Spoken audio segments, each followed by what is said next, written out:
बिस्मिल्लाहिर्रहमानिर्रहीम। अस्सलाम वालेकुम। रेड आई न्यूज़ के साथ में हुसैन हुसैन। चलते हैं खबरों की जानिब। यौम आशूर पर मुल्क भर में मजालिस अज़ा और जुलूस बरामद। लाहौर में यौम आशूर का मरकजी जुलूस निसार हवेली अंदरून मोची गेट से बरामद हुआ, जो आज शाम करबला गामेशा पहुंचकर ख़त्म होगा। कराची में यौम आशूर का मरकजी जुलूस सुबह 10 बजे निस्तर पार्क से बरामद हुआ, जो मुकर्रर रास्तों से होता हुआ इमाम बारगाह हुसैनिया ईरानिया कारादर पर ख़त्म होगा। कोयटा में यौम आशूर का मरकजी जुलूस अलमदार रोड से बरामद हुआ। इस दौरान मोबाइल फ़ोन और इंटरनेट सर्विस बंद, जबकि मोटरसाइकिल की डबल सवारी पर पाबंदी आयद की गई है। पेशावर में शब आशूर के तमाम जुलूस इख्तिताम पजीर होंगे। पेशावर में शब आशूर के मजमूई तौर पर 16 जुलूस बरामद हुए। इसके अलावा रोहड़ी में 9 मुहर्रम का तारीखी नोढाल का जुलूस रवायती रास्तों से होता हुआ करबला मैदान पहुंच गया। अज़ादार रात करबला मैदान में ही क़याम करेंगे। आज ज़हरैन के बाद शोदा कब्रिस्तान के लिए रवाना होंगे। इधर मुल्तान में 11 बजे उस्ताद शागिर्द के कदीमी ताज़ियों समेत 25 से ज़ायद जुलूस बरामद होंगे। गुजरावाला में आज मरकजी जुलूस इमाम बारगाह गुलिस्तान मार्फत से बरामद होगा। मिट्टी में यौम आशूर का जुलूस सुबह 10 बजे बरामद हुआ। मीरपुर आज़ाद कश्मीर में मरकजी जुलूस सुबह 11 बजे मरकजी इमाम बारगाह बैतुल हज़न से बरामद होगा। इंतज़ामिया की जानिब से इस दौरान सिक्योरिटी के साथ इंतजाम किए गए हैं और कई मुकामात पर मोबाइल फ़ोन सर्विस मुतासिर है। आशूरा हमें हक, बातिल, अदल और जुल्म के दरमियान अबदी जंग की याद दिलाता है। सदर वज़ीर आज़म सदर मुमलिकत ने अपने पैगाम में यौम आशूरा को कुर्बानी, हक गोई और अज़्म समीम का पैगाम करार दिया। उन्होंने कहा है कि ये दिन हज़रत इमाम हुसैन और इनके जानसार रफ़्क़ा की अजीम शहादत की याद दिलाता है, जो बातिल के खिलाफ एक अबदी जदोजहद की इलामत बन चुका है। इमाम हुसैन की शहादत ने हमें सच्चाई, वफ़ा और कुर्बानी की बेमिसाल दास्तान अता की, जो हर दौर में इंसानों के लिए एक रहनुमा असूल बन रही है। सदर मुमलिकत ने मज़ीद कहा कि करबला का वाक़या एक रोशन चिराग की तरह है, जो हर दौर के अंधेरों में हक और सच्चाई का रास्ता दिखाता है।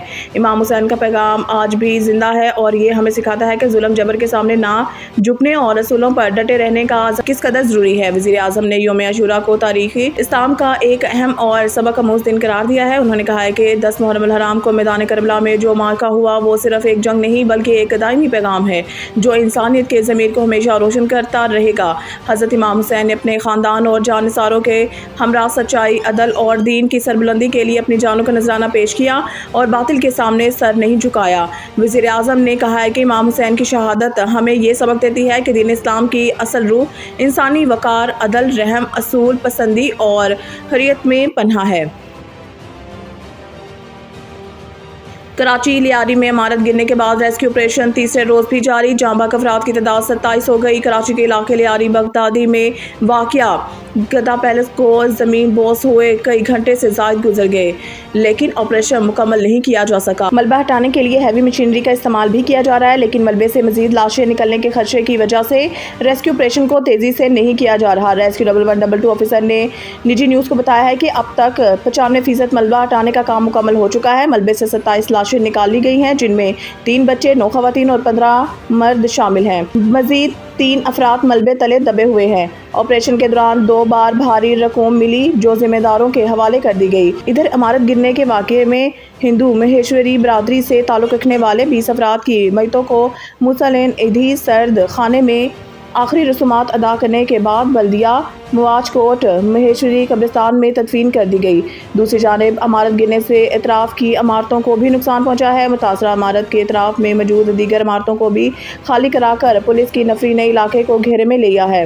इमारत के नीचे रिक्शे पार्क किए जा रहे थे, तकरीबन 50 रिक्शे भी दब गए हैं। भारत के खिलाफ जंग अपने बलबूते पर लड़ी, चीन और तुर्किया की सफारती हमायत हासिल थी। वज़ीर दिफा उन्होंने कहा है कि पाकिस्तान ने ये जंग अपनी अज़म और बहादुरी से लड़ी और दुश्मन के तमाम दावे बेबुनियाद साबित हुए हैं। एक निजी टीवी चैनल से गुफ्तगू करते हुए ख्वाजा आसिफ ने कहा है कि भारत को जंग में शिकस्त हुई और इसके दावे मिट्टी में मिल गए। भारत के साथ सिर्फ इसराइल खड़ा था, जबकि हमें दुनिया भर की हमायत हासिल थी।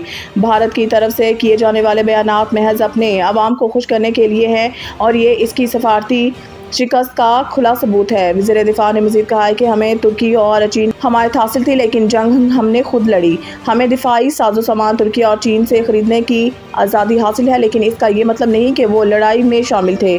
ہم امریکہ سے بھی اسلحہ خریدتے ہیں اور شاید اس کا بھی کوئی اثر پڑا ہو۔ خواجہ آصف نے واضح کیا ہے کہ پاکستان کی افواج نے جنگ میں اپنی شجاعت کا لوہا منوایا اور دنیا بھر میں اپنی طاقت کا لوہا منوایا۔